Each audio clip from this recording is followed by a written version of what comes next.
intentando analizar las causas externas, no previstas, acciones no previstas, que provocan fisuras y grietas en distintos elementos de nuestros edificios.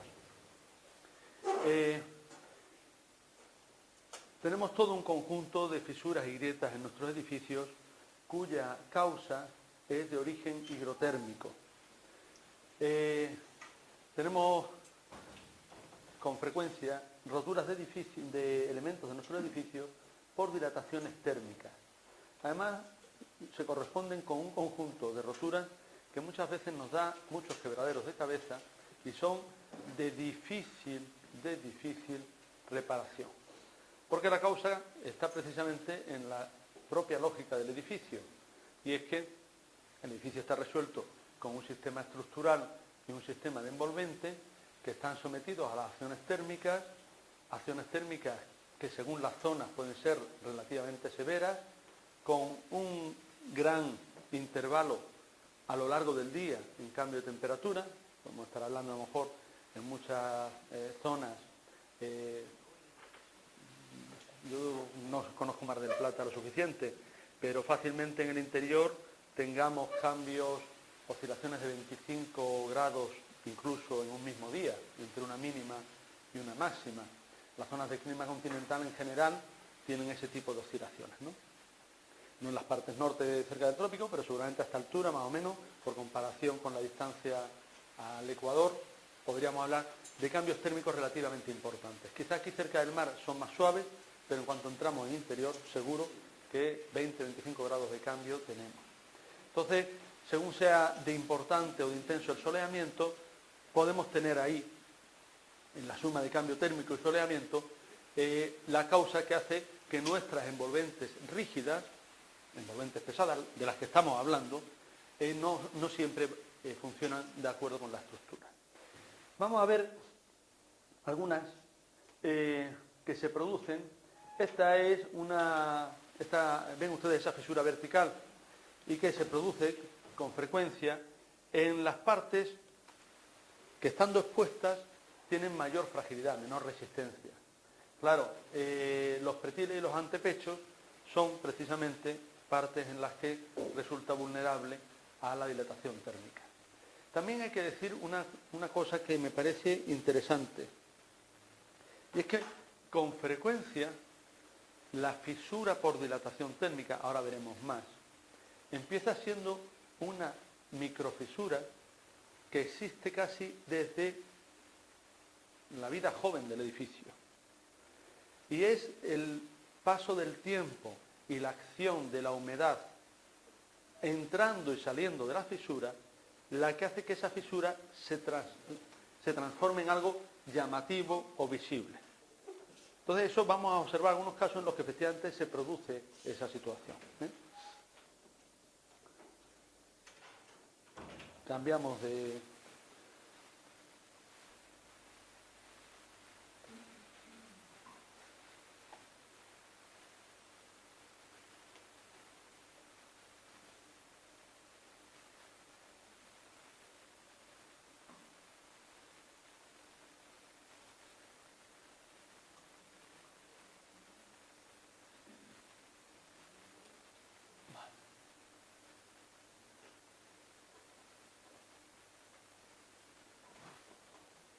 Bien.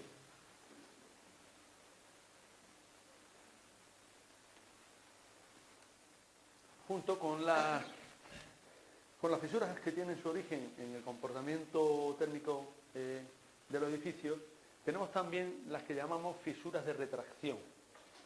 Ese es el tipo de fisura que aparece en edificios, según el tipo según la construcción, puede aparecer en una determinada edad, 4 o 5 años del edificio, y eso les va a aparecer a ustedes en los edificios nuevos que están construyendo a montones, les va a aparecer a montones a los 4 o 5 años de estar construido, y en otras ocasiones aparece a vidas de edificios más antiguas, 15 años. Entonces, claro, el concepto de causa, retracción de los morteros, saben ustedes perfectamente lo que es. Los morteros, al fraguar, aumentan de temperatura porque la reacción de fraguado del hormigón, del cemento, es una reacción exotérmica, aumenta de temperatura el mortero expulsa parte del agua que le hace falta para terminar el fraguado y se produce por esa pérdida del agua una retracción del mortero. Esa retracción sería fácil de explicar si les pongo por comparación lo que ocurre con la arcilla de las charcas cuando la charca queda seca. Vemos cómo se cuartea una charca cuando queda seca. Pues exactamente lo mismo le ha ocurrido a ese mortero. Claro, si es un proceso que se produce en el mortero en su más temprana edad, es decir, en el proceso de fraguado, ¿cómo es que me aparece en el edificio a los 10 años, a los 8, a los 5, a los 12? Pues me aparece por lo que les contaba hace un momento, porque como microfisuras aparecieron efectivamente en los primeros días, semanas de vida del edificio, pero eran imperceptibles. Además, la acción de pintura y acabado tapó lo que pudiese haber de registro de esa microfisura. Con el paso del tiempo, el agua que normalmente moja las envolventes, los cerramientos, va entrando por capilaridad en esa microfisura. Esto, con una buena pintura, es retrasado. Si encima la pintura no es buena o no hay mantenimiento de la pintura, entonces se precipita más ese proceso. El agua entra por capilaridad, entra en la fisura, sale y al salir, tanto la posible evaporación con un cierto depósito de sales, lo que decíamos el otro día de la cristofluorescencia, o simplemente, que es lo más normal, por la humectación y secado de la que les hablaba el otro día, humedecimiento y secado, se va produciendo lo que yo llamo meteorización del borde de la fisura. En el momento en el que ese borde se meteoriza, el proceso se hace aún más intenso y acaban apareciendo a los ojos las fisuras que tienen su origen en las microfisuras de la retracción. Esa sería la forma de entender por qué hay edificios en los que ese problema aparece a los 15 años, 12 años. Normalmente además aparece, si ustedes lo observan, por un mal mantenimiento, porque si la pintura es correcta, se mantiene adecuadamente, podemos tener microfisuras que no den problemas nunca. ¿De acuerdo? Bien. Otras veces, y eso sí les va a pasar dentro de 3, 4 años, el problema de retracción es tan grave que efectivamente ni siquiera la pintura evita el proceso.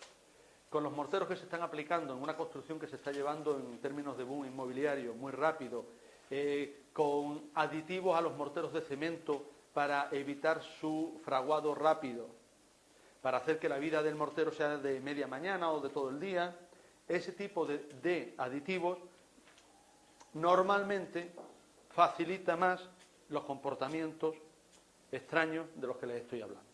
Entonces, probablemente ustedes tengan problemas de retracción de morteros con fisuras en edificios con 3, 4, 5, 6 años. Ya saben dónde está la causa y cómo, además, justificarla. Lo que es evidente de las fisuras por retracción es que aparecen en superficies relativamente amplias.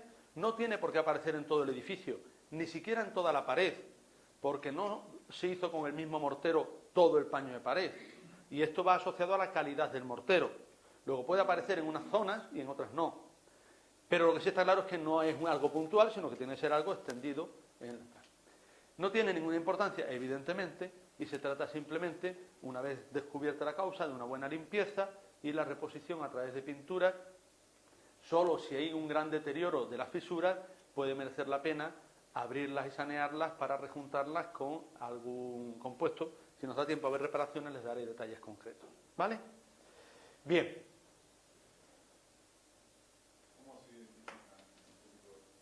Se identifican porque aparecen en superficies relativamente amplias o en toda la superficie y aparecen cuarteadas con una geometría parecida, como les decía, a lo que ocurre en el fondo de las charcas cuando se secan. De esa forma irregular y a una cierta distancia. Algo muy parecido a eso. De mapeo. ¿De acuerdo? Bien.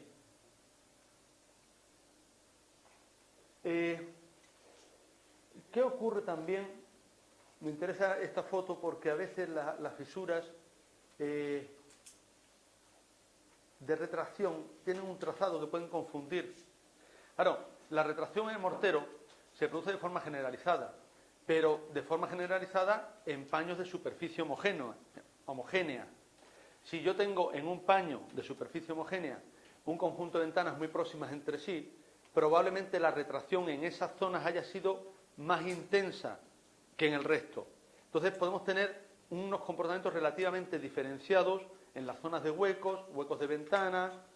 Entonces, a lo mejor empiezan a verse antes en las esquinas y pueden hacernos confundir con causas mecánicas de las que hemos hablado antes. Podría ser. Ustedes tienen que estar atentos a esta cuestión, ¿vale? Cualquier duda, ustedes me paran.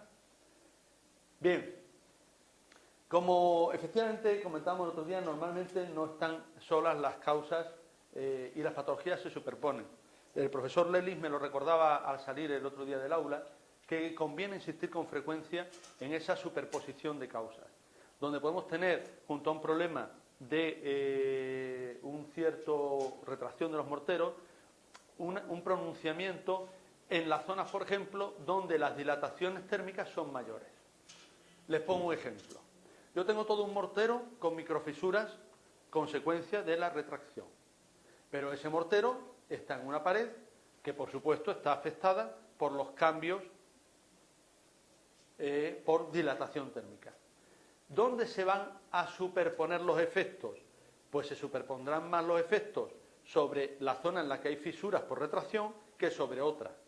O en las zonas en las que las dilataciones se acusan más porque los morteros están sobre elementos de mayor conductividad térmica, por ejemplo, los bordes de los forjados, que sobre las zonas en las que los morteros están sobre elementos de menor conductividad térmica, por ejemplo, las fábricas de ladrillo.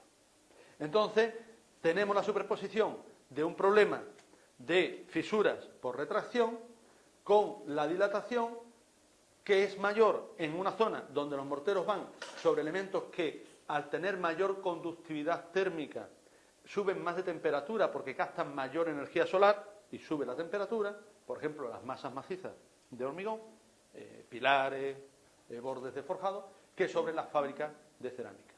¿De acuerdo?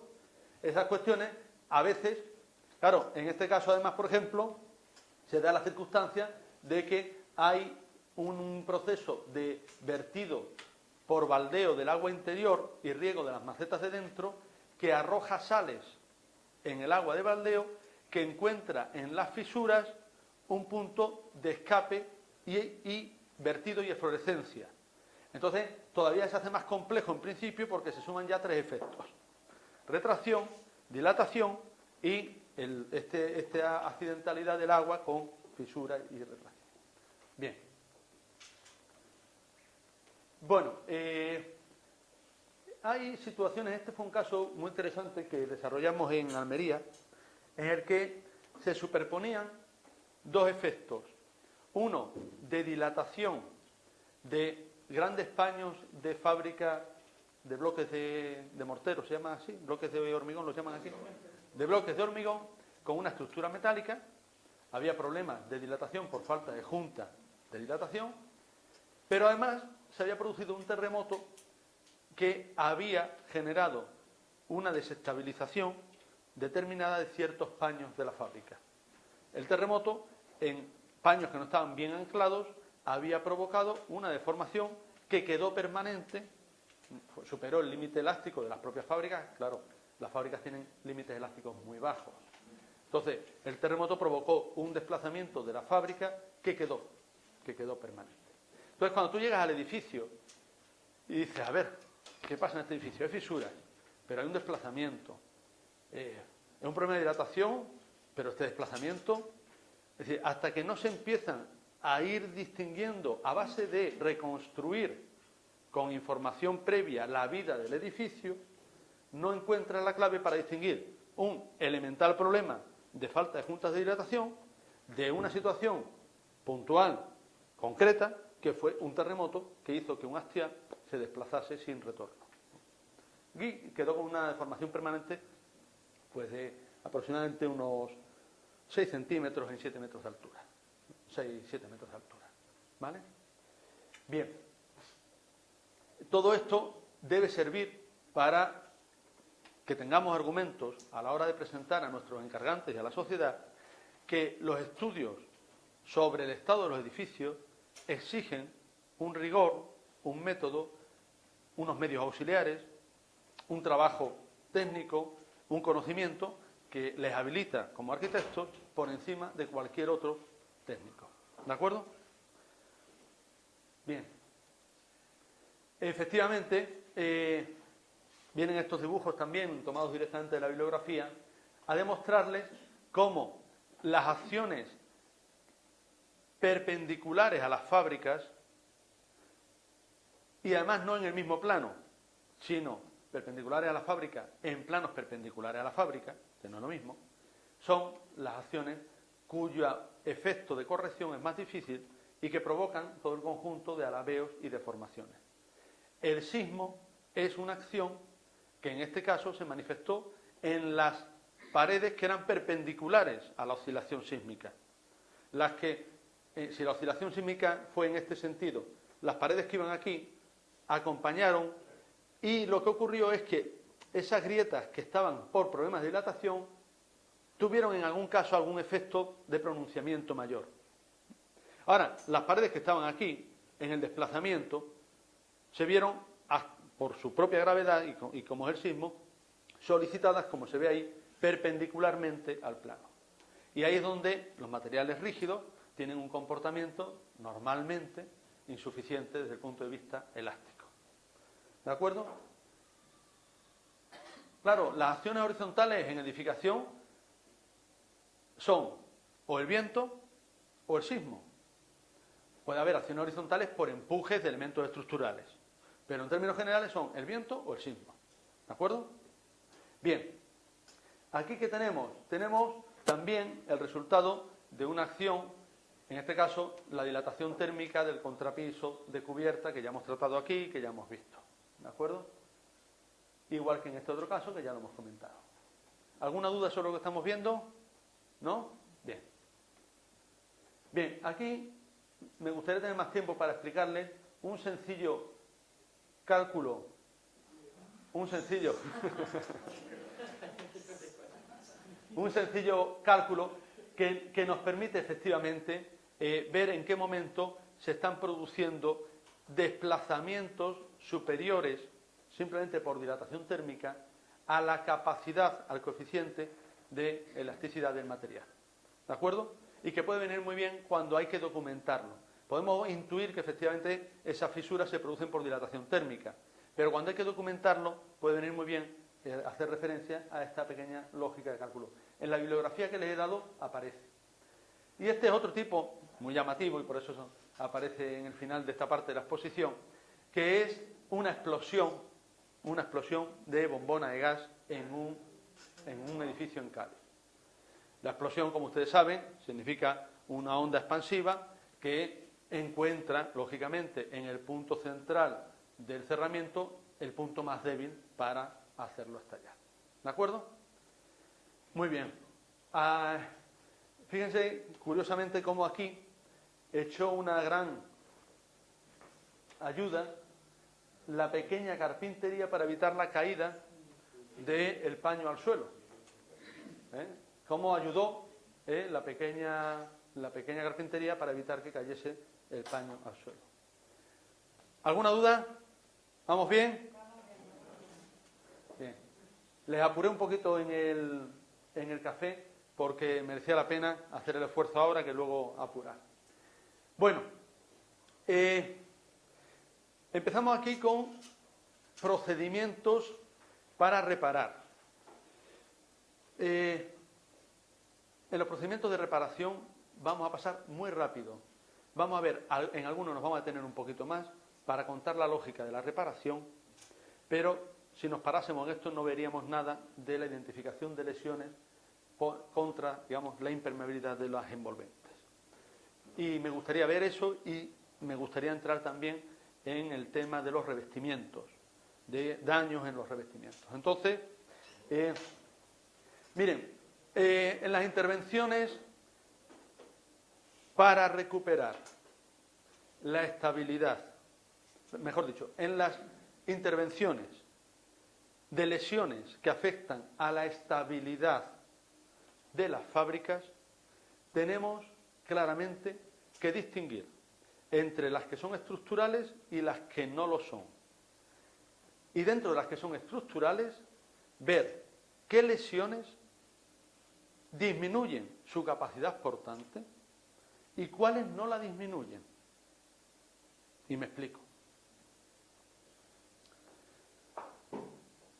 Recuperar un elemento de fábrica o de mampostería, como llaman ustedes aquí, para que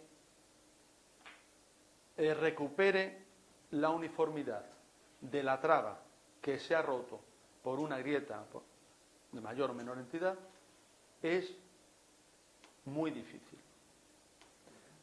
Aquí tenemos bastantes métodos, hemos visto, vamos a ver algunos, pero resulta muy difícil.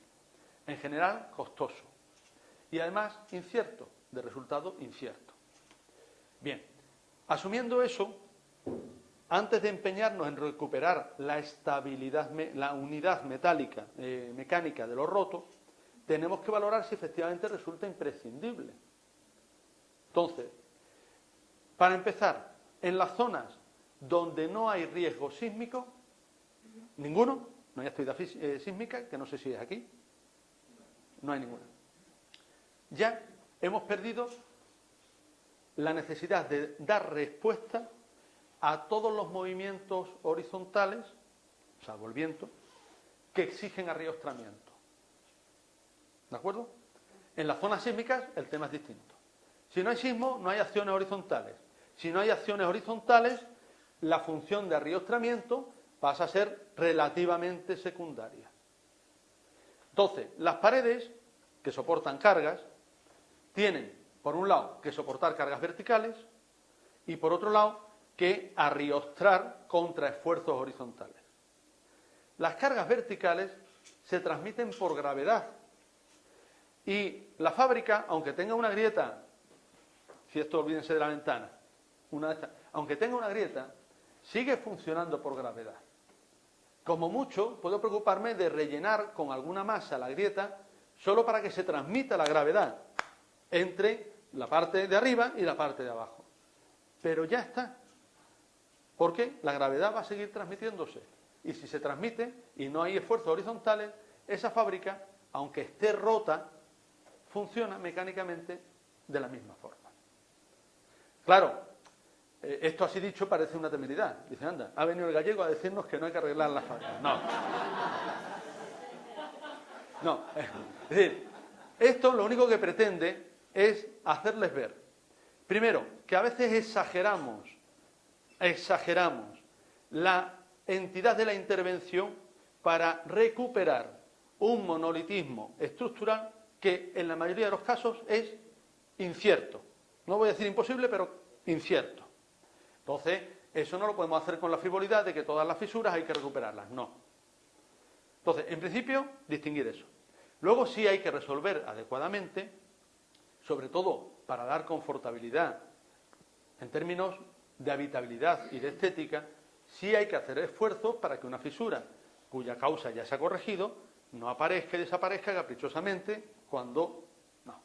Entonces sí hay toda una técnica para intentar mejorar revestimientos y a veces el soporte, acciones sobre el soporte, que conduzcan a esa solución.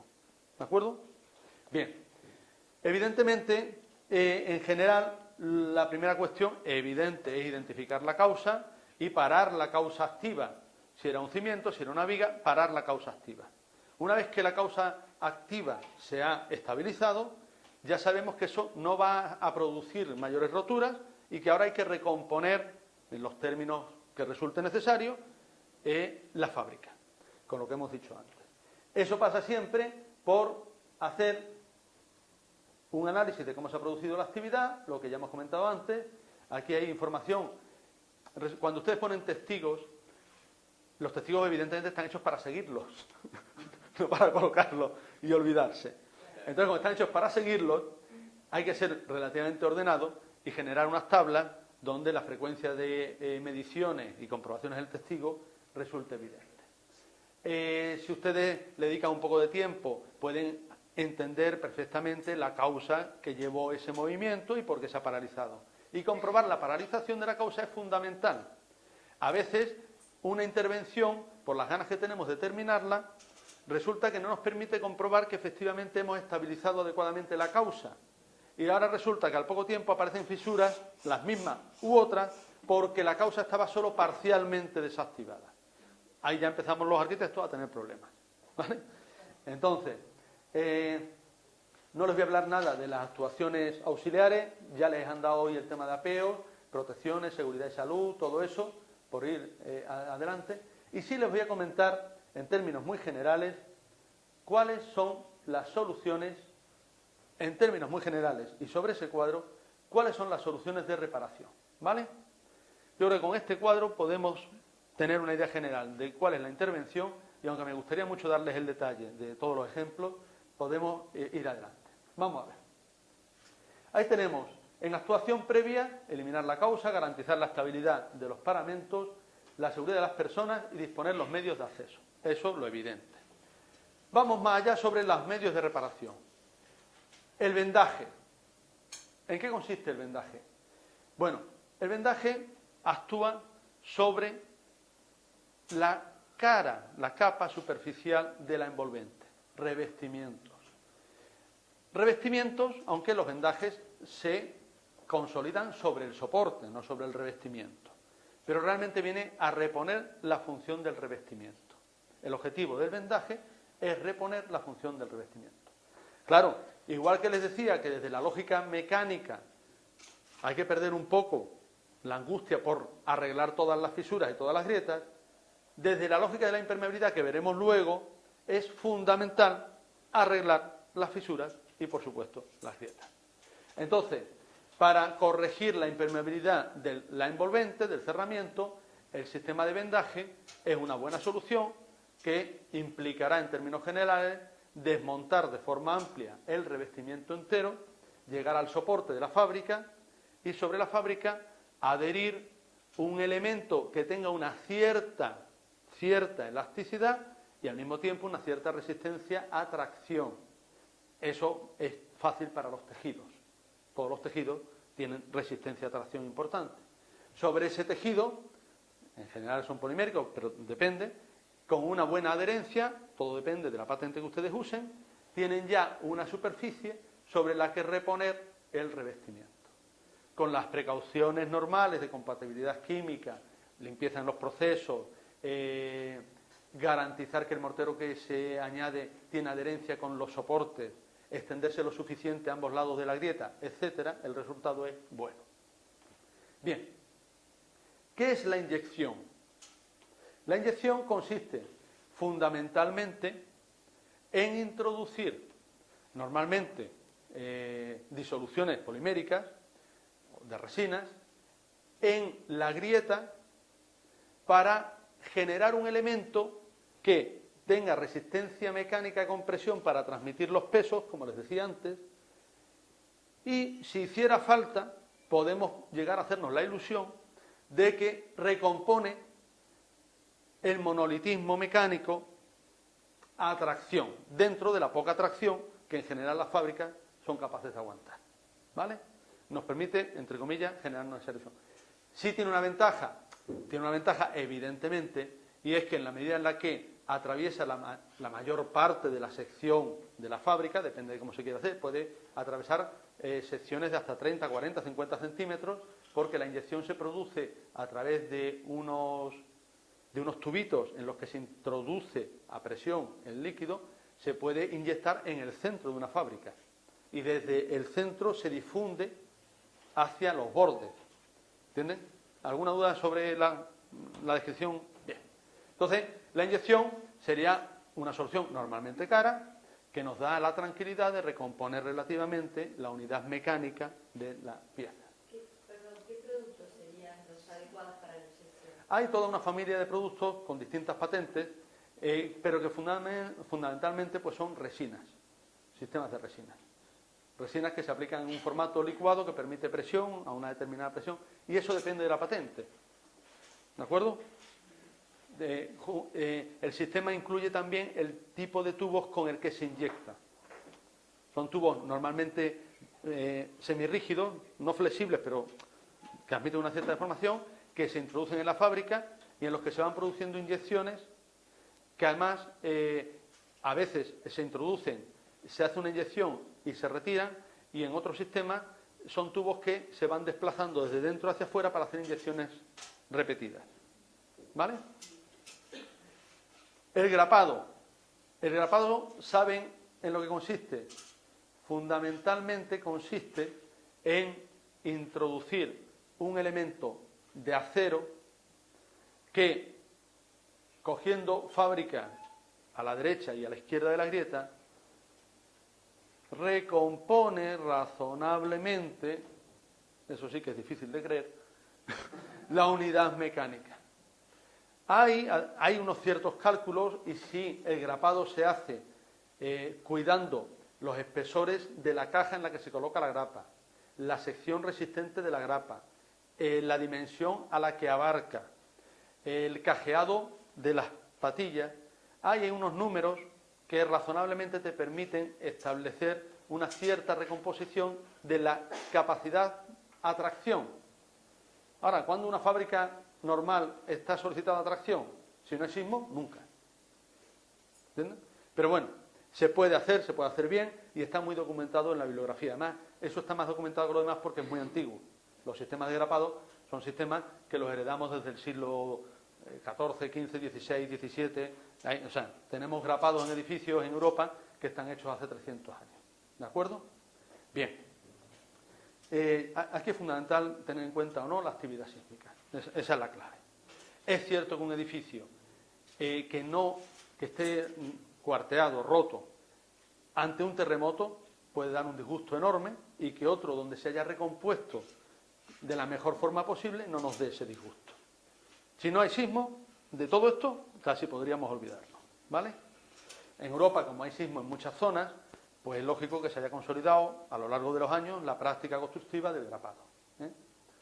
Ahora hay ventaja, y es que ahora hay resinas que contribuyen a que el grapado no solo tenga un efecto mecánico, como ocurre con la grapa, que yo clavo entre dos piezas de madera para recomponerla, sino que la grapa, a través de las resinas, transmite por adherencia, por superficie, por profundidad, las tensiones de una manera más sólida, más completa. ¿Comprenden?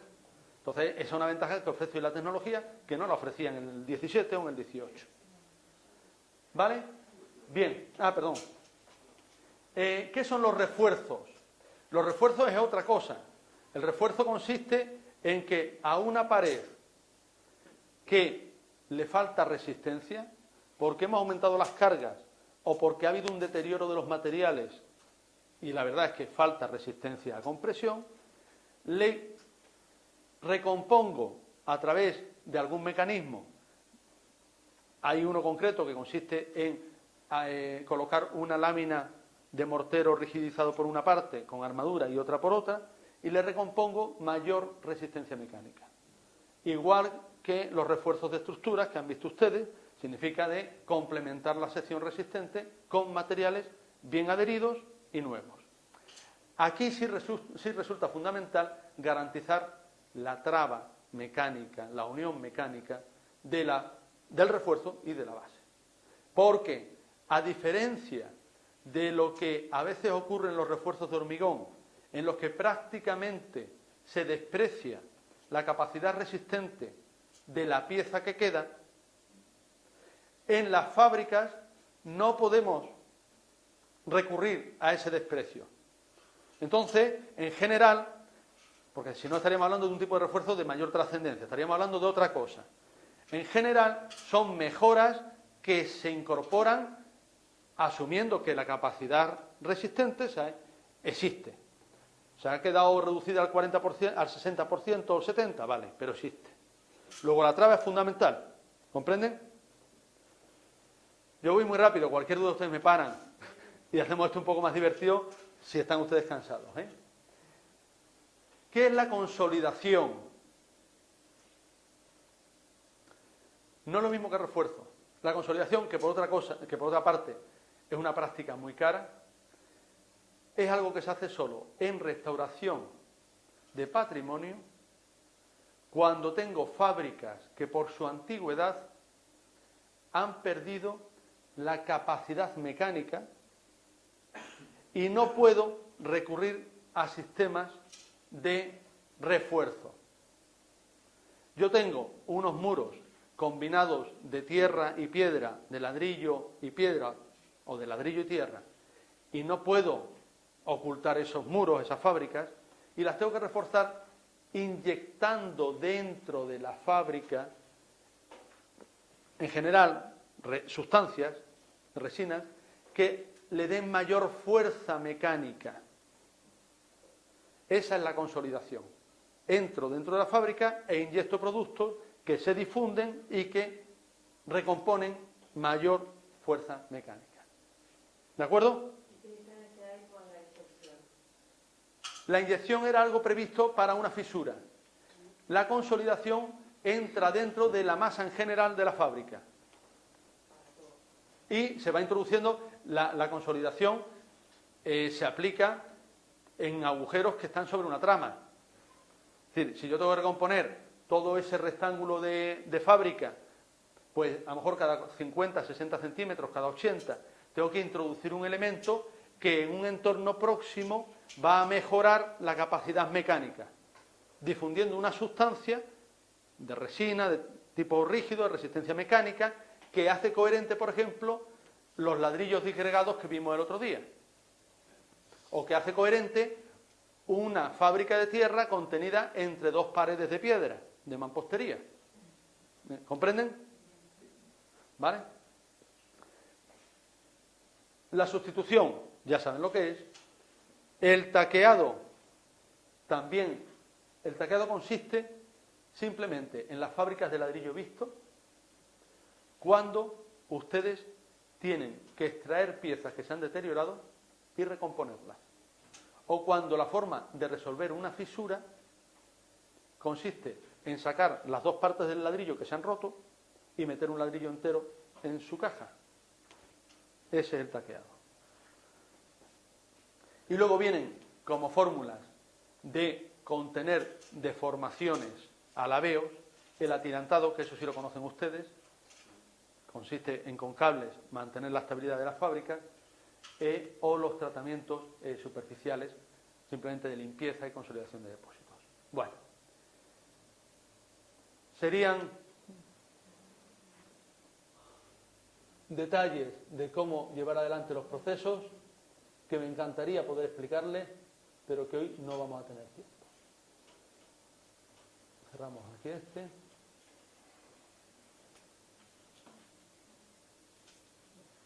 ¿Alguna duda sobre lo que hemos descrito? Si ustedes me dejan, en 5 minutos, si no me paran, les enseño imágenes de todos los sistemas que hemos visto. Ustedes las van viendo, yo le hago referencia, esto es taqueado, esto es consolidación, esto es. Y con eso se consolida un poco el esfuerzo que les he pedido de conceptualizar los distintos sistemas. ¿Les parece bien? Vale.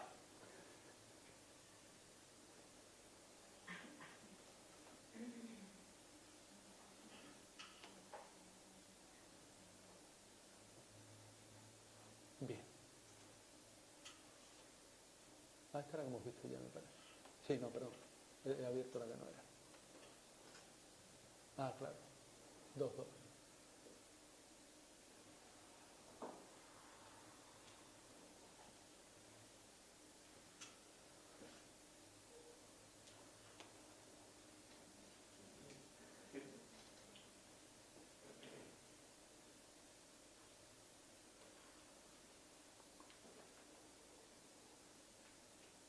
Sí, bien.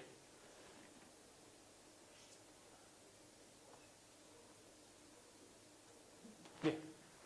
Operaciones simplemente de, esto es para fisuras exteriores, estos son los procedimientos para recomponer la impermeabilidad.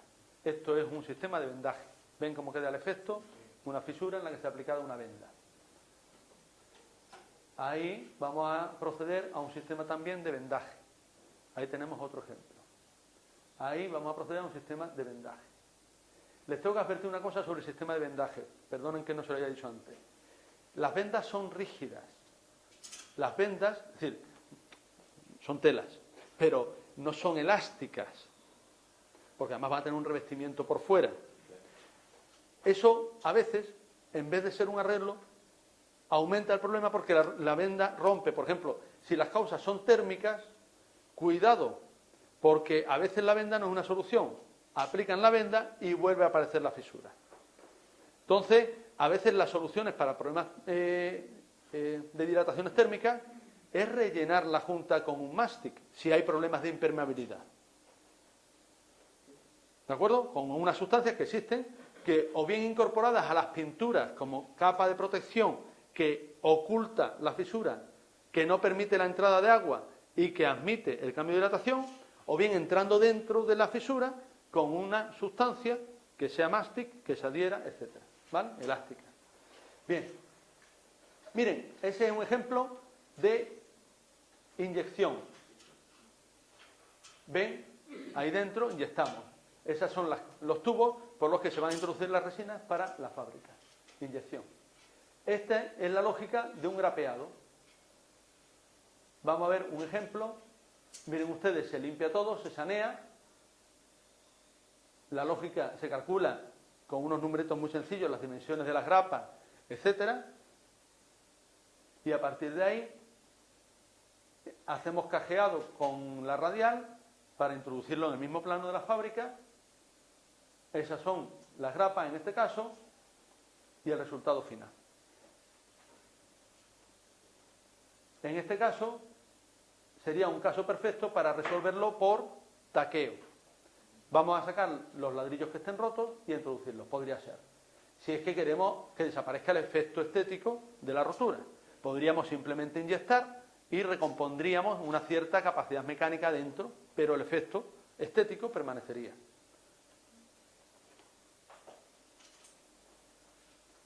Bueno, esto nada, esto ya lo han visto ustedes esta mañana, nada. Taqueo. Esa es la forma de actuar. Extraemos las piezas que se han roto y las reponemos. ¿De acuerdo? A veces no se extrae la pieza entera, como aquí, sino que extraemos solo la mitad exterior.